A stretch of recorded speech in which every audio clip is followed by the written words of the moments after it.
Yeah, Thank, that looks nice suit. thank you. I appreciate it. All right. Well, I'd like to welcome everyone to our broadcast. This is with U.S. Marine Hussein Bashir, and Hussein attended Maryland, and he's an All-Star as well, so he'll be playing in our All-Star weekend, November 20 and 21, at Musa Stadium in Houston.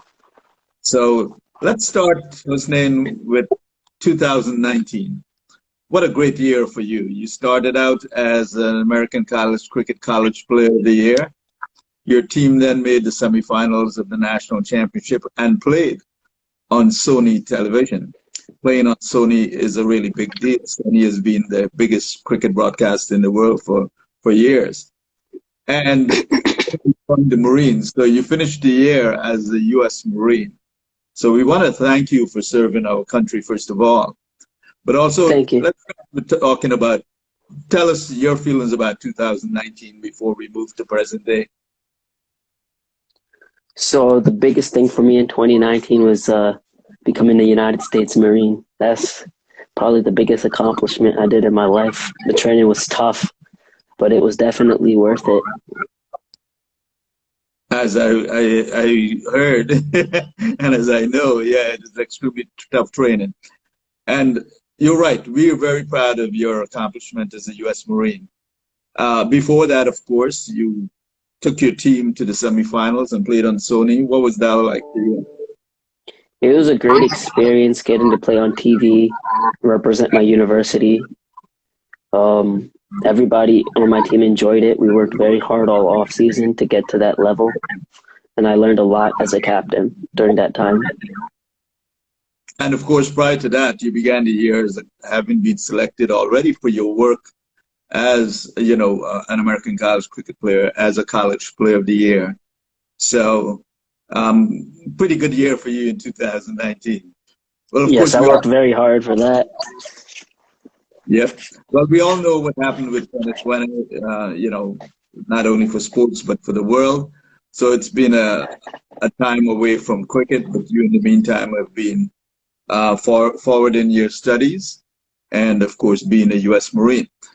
Now, most recently, you actually played in basically what's the first American college cricket game back. And George Washington University played Haverford. And we want to thank Akesh Jadella from George Washington University, the president, for making that happen. It was a one-time 30-over game because we were starting back the season with some flexibility in order to get some cricket in. But you made a magnificent 145. I mean, that's got to feel good. It felt amazing. I was just timing the ball really well from the get-go. I'm actually just disappointed I didn't get a double century. I got run out, so. Yeah, run out. So they had a hard time actually getting you out by other means. So they ran you. Yeah, you could say that. But Haverford, they were a great opponent. They had a great attitude. They didn't lose focus of the game, even when the game was slipping away from them. So I give them respect for that.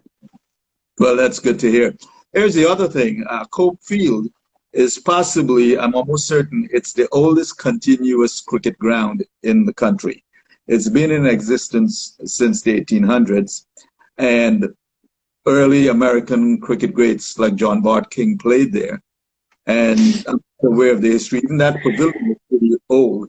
They moved it from where it used to be to the mid-wicket position, and but the building itself is pretty old. So you're now among the history of U.S. cricket there, having made a number 45 on that field.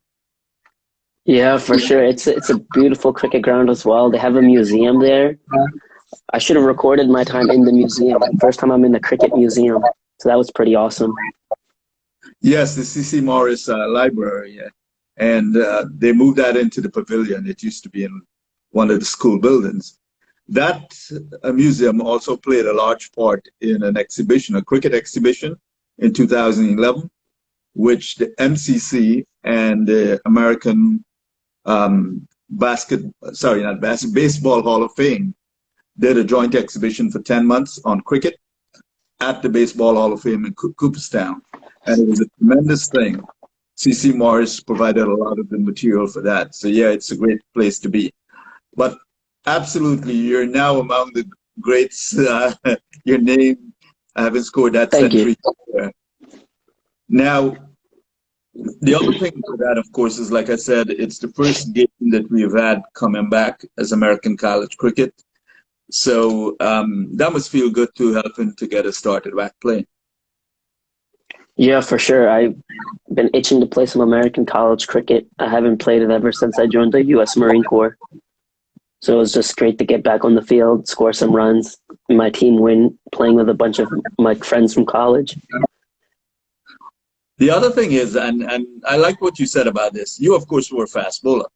When you played as an all-star back in, I think it was 2019, you played as a fast bowler.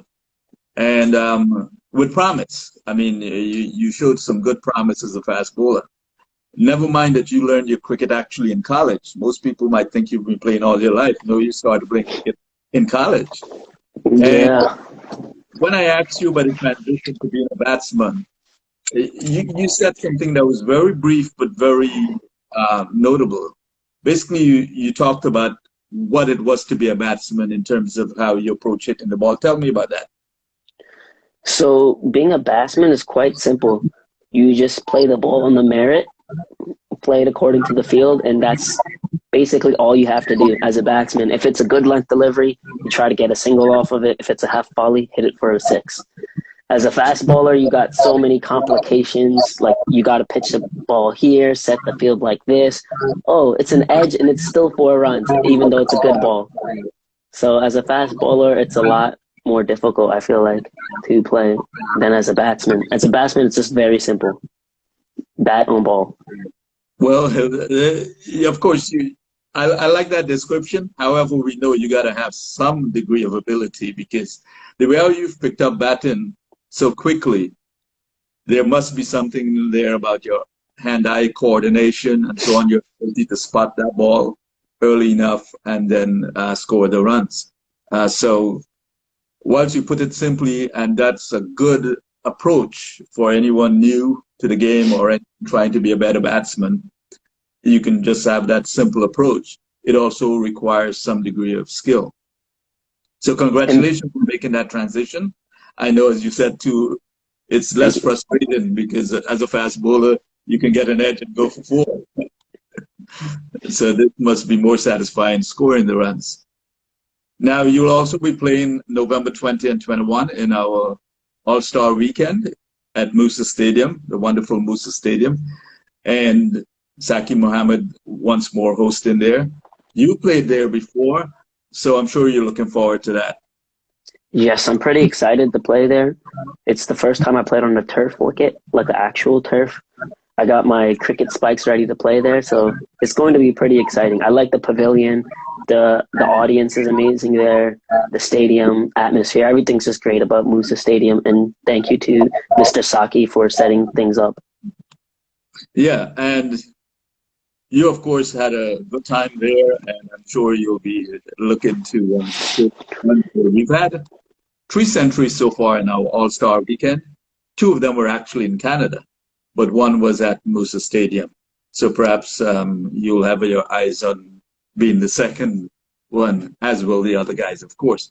So thank you once again for your service as a U.S. Marine, and I know that's ongoing, of course, and your service as well within American college cricket as an all-star and as a former captain and club president at University of Maryland.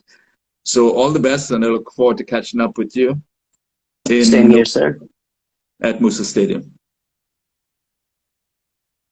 You have a great one, Mr. Jota, and thank you for bringing me on for this interview. Oh, it was my pleasure. So take care. You too, sir. Bye.